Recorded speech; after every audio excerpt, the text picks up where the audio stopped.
PTI और election commission आमने सामने। चीफ इलेक्शन कमिश्नर के इस्तीफे के बाद पीटीआई का एहतजाज का ऐलान। हुकूमत की जानिब से इलेक्शन कमीशन के दफातर पर सिक्योरिटी बढ़ाए जाने का इम्कान।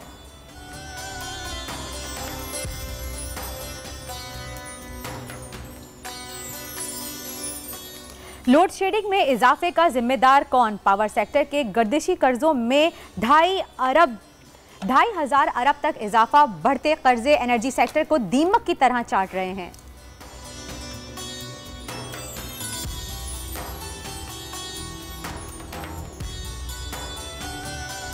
अल्हम्दुलिल्लाह दुआ जहरा लाहौर से मिल गई। निकाहनामा भी सामने आ गया।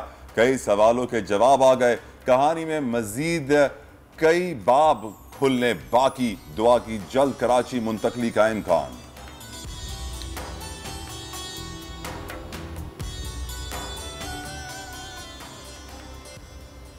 और दूसरों की जान बचाने वाले की अपनी जान खतरे में। जोरदार लहरों के बीच फंसे लाइफ गार्ड की वीडियो वायरल। लोगों के दिल दहल गए।